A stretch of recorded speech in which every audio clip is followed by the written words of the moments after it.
नमस्कार, बाजार आज और कल में आप सभी का स्वागत है। मैं हूं स्वाति रायना। बताएंगे शो में बाजार में आज कैसा रहा एक्शन और कल कहां पर कमाई कर सकते हैं आप। पूछे हमसे सवाल, नंबर नोट कर लीजिए 02223001634 या फिर आप हमें 02223001635 पर भी कॉल कर सकते हैं। फेसबुक पर @ZEE बिजनेस ऑनलाइन, ट्विटर पर @ZEE बिजनेस अपने सवाल भेजें #बाजार आज और कल लिखकर। कल की आपकी तैयारी कराने के लिए जी बिजनेस के मैनेजिंग एडिटर अनिल सिंघवी से समझेंगे बाजार में कल की खास स्ट्रैटेजी। और हमारे साथ आज हैं खास मेहमान ग्लोब कैपिटल के हिमांशु गुप्ता। हिमांशु जी, स्वागत करते हैं हम आपका आज के इस शो में। और सबसे पहले जरा बाजार के आज के कारोबार पर एक नजर हम डाल लेते हैं। तो आज रहा एक्सपायरी का दिन और एक्सपायरी के दिन हमने तेज बिक वाली देखी शेयर बाजार में। और आज कारोबार के अंत में सेंसेक्स 500 से ज्यादा अंकों की गिरावट के साथ 59,000 के नीचे बंद हुआ। तो वहीं निफ्टी 129 अंक टूटकर 17,300 के लेवल पर आ गया। बैंक निफ्टी में 300 अंकों से ज्यादा की आज हमने गिरावट देखी है। आईटी, फाइनेंस, ऑटो और एफएमसीजी ऐसे सेक्टर रहे जहां पर सबसे ज्यादा गिरावट आज हावी रही। और एडिटर्स टेक में अनिल जी से समझते हैं कि क्यों एक दिन की तेजी के बाद ही आज बाजार फिसल गए। वायदा कारोबार के हफ्ते के एक्सपायरी के दिन भारतीय बाजारों पर दिखा अच्छा खासा दबाव। कल की तेजी के बाद थोड़ी सी उम्मीदें जगी थी कि बाजार बॉटम बनाकर ऊपर जाने की या कम से कम होल्ड करने की कोशिश करेंगे, क्योंकि एक अच्छी मजबूती के साथ कल हम बंद हुए। दूसरा, एफआईज की तरफ से बिकवाली का दबाव भी कम होता हुआ दिखा। ग्लोबल मार्केट से बहुत ज़्यादा खराबी के संकेत नहीं थे, मिले जुले थे और सुबह डाउ फ्यूचर्स भी ऊपर थे। लेकिन जैसे जैसे ट्रेडिंग सेशन आगे बढ़ा, डाउ फ्यूचर्स की मजबूती भी जाती रही और ऊपरी स्तर से प्रॉफिट बुकिंग और बिकवाली भी आती रही। तो एक दिन की तेजी के बाद बाजार फिर से फिसलते नजर आए। दिक्कत की बात एक ही थी कि निफ्टी किसी भी लेवल से कोई मजबूत सपोर्ट लेता नजर नहीं आया। दिन के निचले स्तरों के आसपास 17,300 से थोड़ा सा ऊपर ही बंद होते हुए दिखा, जो कि काफ़ी निराशाजनक कहा जा सकता है। बैंक निफ्टी फर्स्ट हाफ में अपनी पिछले 2-3 दिनों की जो बेहतर परफॉर्मेंस है या यूं कहें कि कम खराब परफॉर्मेंस को मैनेज करने की कोशिश करता दिखा, लेकिन निफ्टी से सपोर्ट नहीं मिलकर फाइनली सेकंड हाफ में बैंक निफ्टी ने भी 40,500 के लेवल को तोड़ा और बंद होते होते 40,400 के थोड़ा सा नीचे दिन के निचले स्तरों के आसपास ही बंद होता दिखा। ब्रॉडर मार्केट की तस्वीर फर्स्ट हाफ में काफ़ी बेहतर थी, बढ़ने वाले शेयर बेहतर थे। इंडेक्सेस जो कमज़ोर हुए उसको देखते देखते गिरने वाले शेयरों की संख्या थोड़ी बढ़ी ज़रूर, लेकिन फिर भी हाल ब्रॉडर मार्केट का उतना बुरा नहीं था जितना सेंसेक्स, निफ्टी और बैंक निफ्टी का दिख रहा था। निफ्टी 125 पॉइंट, बैंक निफ्टी 300 और सेंसेक्स 500 अंक नीचे जाकर बंद हुआ दिन के निचले स्तरों की तरफ। तो कुल मिलाकर थोड़ी सी बाजार में कंफर्ट और कॉन्फिडेंस की कमी है। ऐसे में फिर से रिकवरी हो, इसके लिए ग्लोबल सपोर्ट आना बहुत ज़रूरी है और ग्लोबल सपोर्ट थोड़ा सा मिसिंग या फिर अनिश्चित दिख रहा है। और यही वजह कि कल की अच्छी रिकवरी के बावजूद भारतीय बाजार आज फिर से धराशायी हो गए। तो मार्केट एक्सपर्ट हिमांशु गुप्ता का रुख कर लेते हैं। हिमांशु जी, एक दिन की तेजी टिक नहीं पाई बाजार में। आगे अब आने वाले दिनों में, एक तो कल हफ्ते का आखिरी दिन है, अगले हफ्ते बीच में होली की छुट्टी भी है, तो कैसे देख रहे हैं आप बाजार आगे आने वाले दिनों में? नमस्कार स्वाति जी। देखिए, कल भारतीय बाजारों ने एक अटेम्प्ट किया था काफी दिनों की लगातार, इनफैक्ट 7 से 8 दिनों की एक तरफा मंदी के बाद कल एक अच्छी क्लोजिंग देखने को मिली थी। और कल पहली बार ऐसा लगा था कि शायद बाजार कुछ शॉर्ट टर्म में एक बेस बनाने की कोशिश कर रहे हैं। लेकिन इंपॉर्टेंट बात समझनी स्वाति ये है कि ये जो तेजी है, ये जो रिकवरी है, ये तब तक नहीं हो सकती जब तक ग्लोबल बाजारों का साथ ना मिले। जैसे अभी अनिल जी ने भी कहा, कल देर रात यूएस मार्केट्स की तरफ से जिस तरह से गिरावट देखने को मिली बॉन्ड यील्ड्स के राइज के चलते, जहां पर ये माना जा रहा है कि इस मार्च की फेडरल ओपन मार्केट कमेटी की मीटिंग में 50 बेसिस पॉइंट का इंटरेस्ट रेट हाइक आ सकता है, जो कि अभी तक बाजार ने प्राइसिंग नहीं किया था। तो अगर ऐसा होता है या उसकी पॉसिबिलिटीज बढ़ती हैं, तो कहीं ना कहीं बाजार पर थोड़ा दबाव बनता हुआ नजर आ सकता है। इस सबको ध्यान में रखते हुए और स्पेशली आज जिस तरह से हमने देखा कि कल की एक तरफा एक दिन की तेजी के बाद वापस से सेलिंग प्रेशर बनता हुआ नजर आया, मुझे लगता है कि अभी शायद बाजार थोड़ा और समय लेंगे एक रिकवरी से पहले।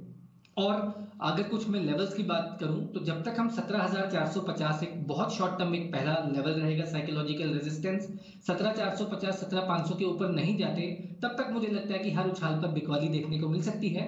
और नीचे की तरफ 17,200 17,150 बेहद शॉर्ट टर्म के नजरिए से, लेकिन साइकोलॉजिकल 17,000 तक के लेवल्स भी मुझे लगता है कि निफ्टी में टेस्ट होते हुए नजर आ सकते हैं। तो फिलहाल जो सेंटीमेंट है वो थोड़ा सा शॉर्ट टर्म में वीक है।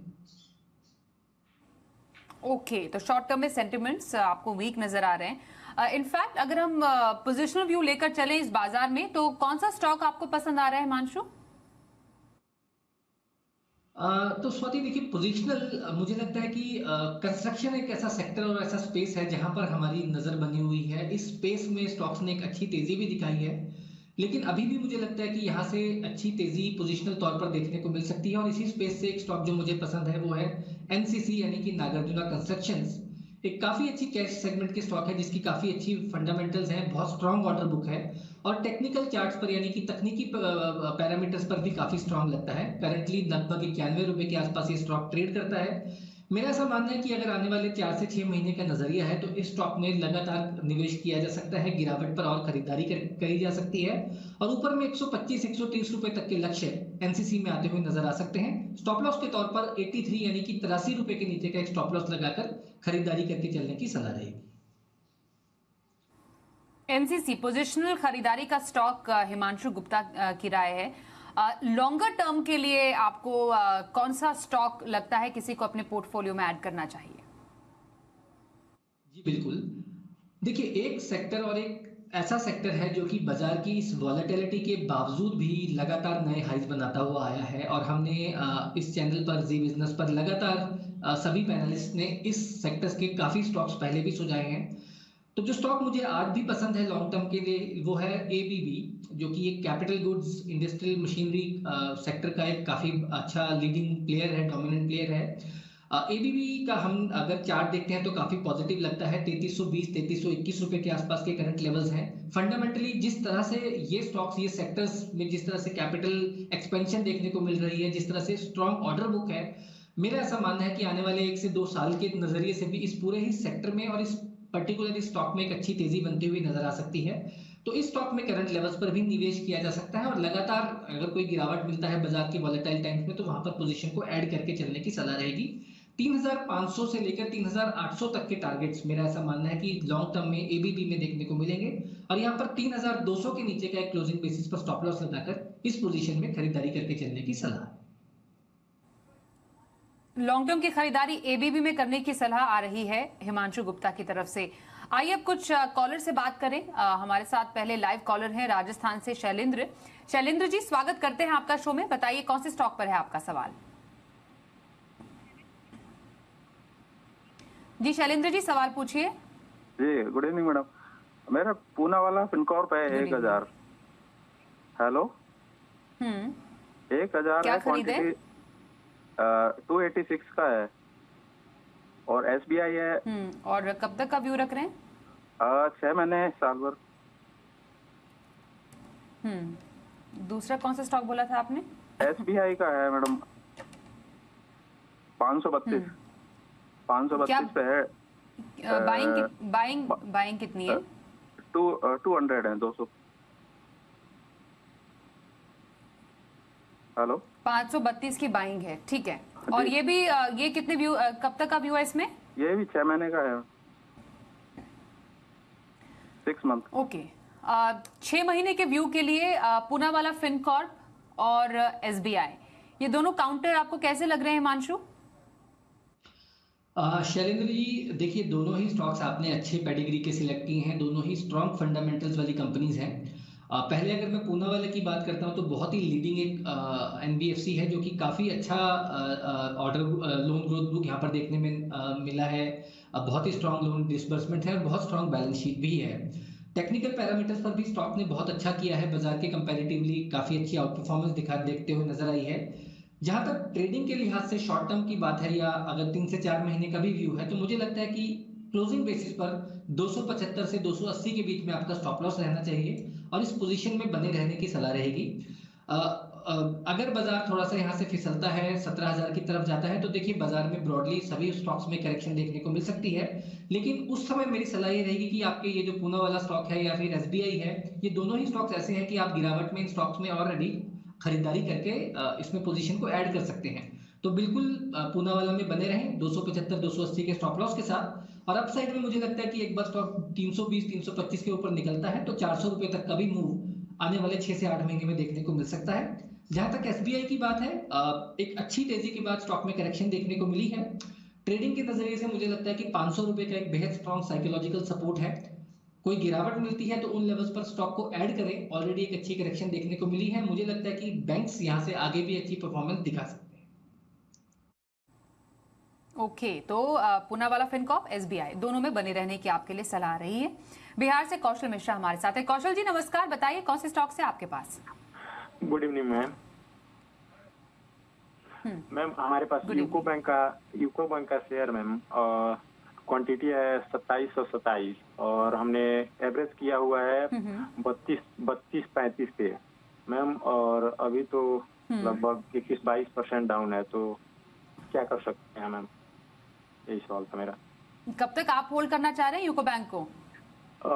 मैम इसके लिए वो नहीं है कि मैं कब तक होल्ड कर सकता हूँ मैम। लिया तो शॉर्ट टर्म के लिए ही था, अभी डाउन चल रहा है तो इसलिए सोच रहा हूँ कि 2-4 महीने तक के लिए होल्ड कर सकता हूँ। तो शॉर्ट टर्म की खरीदारी और नुकसान में फंस गए यूको बैंक में। बताइए हिमांशु, क्या लग रहा है आपको, ये नुकसान की भरपाई कर पाएंगे आने वाले समय में?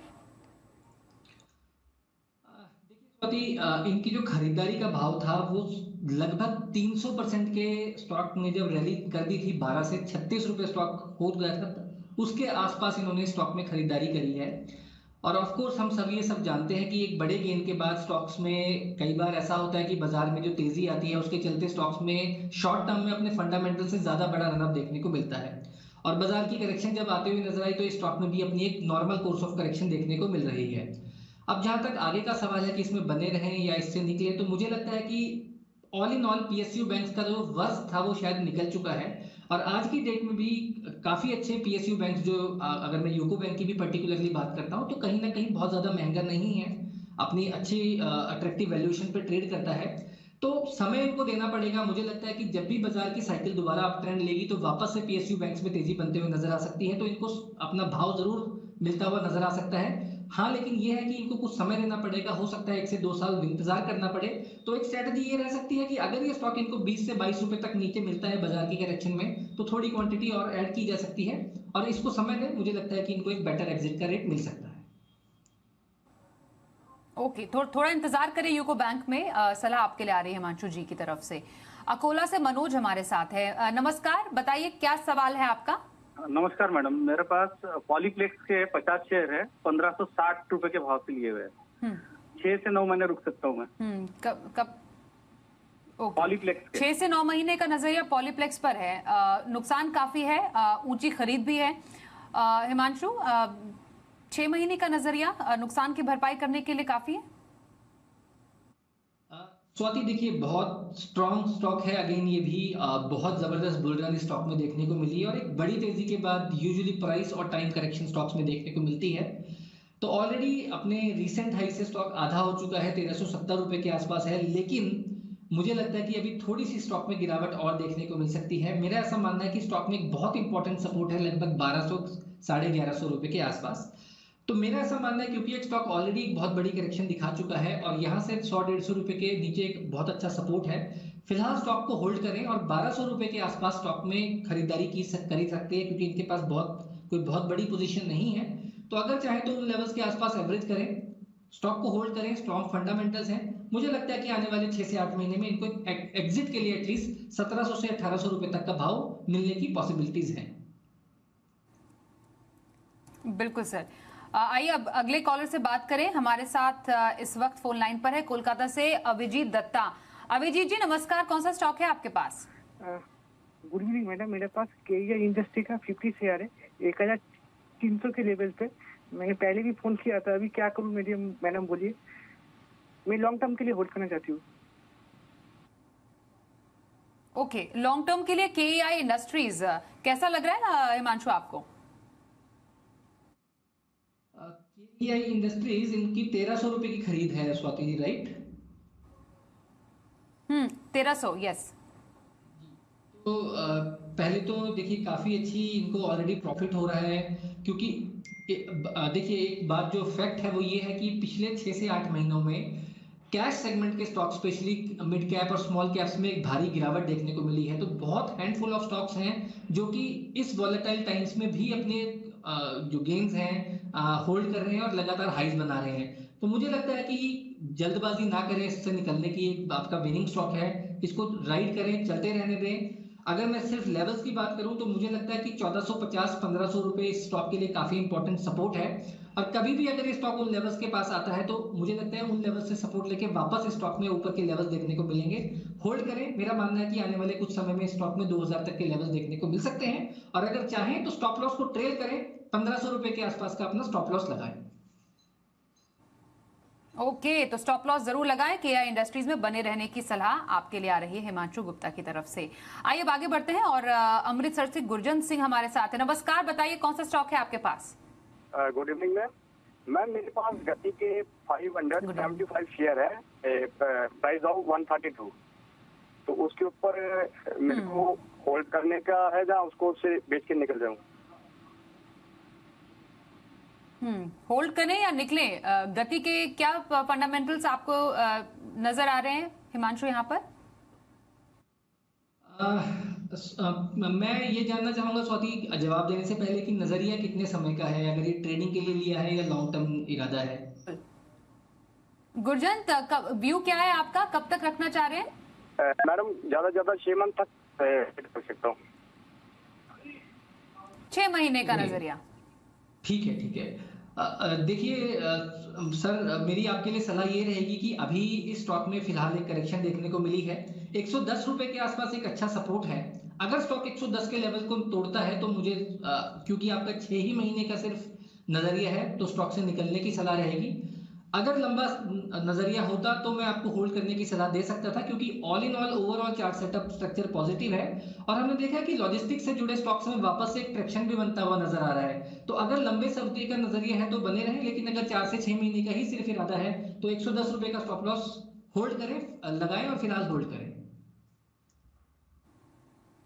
ओके, तो ये रही राय गति पर हिमांशु की। आइए अब समझते हैं कल के बाजार पर क्या रखे खास स्ट्रैटेजी और बाजार के लिए अहम संकेत अनिल जी से। जहां तक कल के बाजारों का सवाल है, भारतीय बाजारों के लिए अहम संकेत अमेरिका से ही आते दिखेंगे। 40 पॉइंट नीचे थे डाउ फ्यूचर्स हमारे बाजारों के बंद होने के वक्त और 125 पॉइंट नीचे रहे नैस्डैक फ्यूचर्स। तो अमेरिका में जो ब्याज दरें बढ़ने का खतरा है और 22 मार्च की जो फेड की पॉलिसी है उसमें 0.5% अब ब्याज दरें बढ़ने की जो सुगबुगाहट हो रही है वो दुनिया भर के बाजारों पर थोड़ी भारी पड़ती हुई दिख रही है और हम पर भी। अब जो इमीडिएटली सपोर्ट है भारतीय बाजारों के लिए कल वो है 17,175 से 17,250। ये रेंज है जो सपोर्ट का काम करेगी और ऊपरी स्तरों पर 17,400 17,450 वो रेंज है जहां पर आपको प्रॉफिट बुकिंग और बिकवाली आती हुई दिखेगी। बैंक निफ्टी का जहां तक सवाल है 39,900 40,100 ये मजबूत सपोर्ट का काम करेगा कल के लिए और ऊपरी स्तरों पर वही 40,600 से लेकर 40,700 की रेंज ऐसी है जहां पर बिकवाली का दबाव आपको आते हुए दिख सकता है। सो ओवरऑल वीकली एक्सपायरी तो खत्म हो गई, थोड़ी पोजीशंस भी हल्की हुई है, लेकिन अब भी बाजार रिस्क से बाहर निकल नहीं रहे और 17,300 के नीचे कल वीकली बेसिस पर आपको क्लोज होने से बचना है। तो 17,300 के नीचे की क्लोजिंग ज़्यादा खराब मानी जाएगी और बैंक निफ्टी अगर 39,900 के नीचे बंद होता है तो ज़्यादा खराब माना जाएगा। तो क्लोजिंग के लिहाज से ये 2 लेवल बेहद अहमियत वाले होंगे। और आइए अब देखते हैं कल का ऑप्शन।